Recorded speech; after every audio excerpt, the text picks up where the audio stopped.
Hey everyone, and welcome back. Today, we're diving into a really cool story of urban transformation happening in Grand Rapids, Michigan. We're going to look at how a huge, underused piece of prime riverfront real estate is being turned into the city's next big iconic landmark. All right, let's get into it. So, this is really the central question, isn't it? It's a story that's all about having a big vision, a ton of persistence, and some really strategic investment. We're going to break down exactly how Grand Rapids took on this massive challenge and how they're turning a quiet stretch of the Grand River into what's going to be a super vibrant cultural hub. So, where did this all begin? Well, it definitely wasn't some overnight decision. This whole project is really the result of a long-held dream to bring the city's riverfront back to the people, to make it a place for everyone to enjoy. Now, what's so interesting here is this kind of perfect storm of opportunity.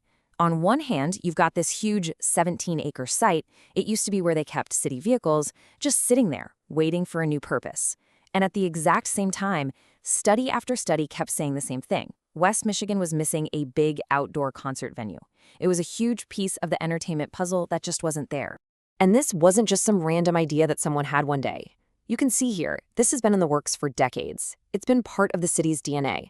Way back in 2002, the master plan was already talking about getting people back to the river. Then, fast forward to 2015, and the GR Forward plan gets super specific, calling an amphitheater a centerpiece.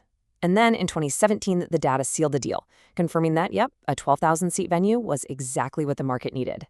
Okay, so let's get into how this whole idea went from plans on a page to actual steel and concrete.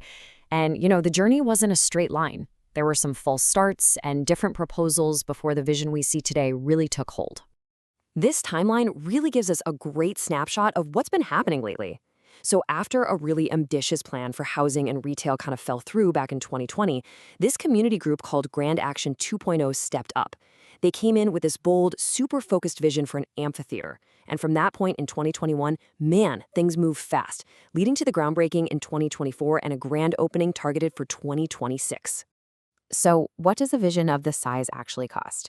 The total price tag is a pretty staggering $184 million. I mean, that number alone tells you everything you need to know about the level of investment and commitment behind making this thing a reality. And where in the world did that kind of money come from? Well, this chart really shows the power of a public-private partnership. The biggest chunk, $114 million, came from public funding. But, and this is so important, a whopping $70 million was raised through private donations. That shows you just how much the community and local businesses were behind this. So you might be wondering about the name. Well, the single largest private check came from Acrisure. Their incredible $30 million gift secured the naming rights, which is why it's officially called the Acrisure Amphitheater. To really get a sense of the amphitheater's impact, you have to understand the scale we're talking about. With a capacity of 12,000 people, it's in a completely different league from other beloved local spots like Meyer Gardens. I mean, it's not even close. This size is a total game changer, allowing it to attract a whole new tier of huge national and international artists who might have skipped the region before. But here's the thing, this project is about so much more than just concerts. Its true impact is going to be felt in how it reshapes the local economy, connects the community back to the river, and creates brand new opportunities for the workforce. The economic projections here are just massive.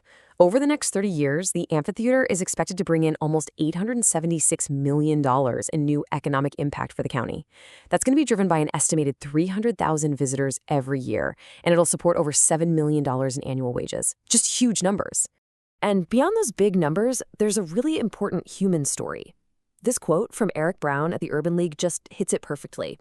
It highlights a core goal of the project, using its massive scale not just to build a venue, but to build a more inclusive local industry by actively connecting minority and women-owned businesses to these huge contracts.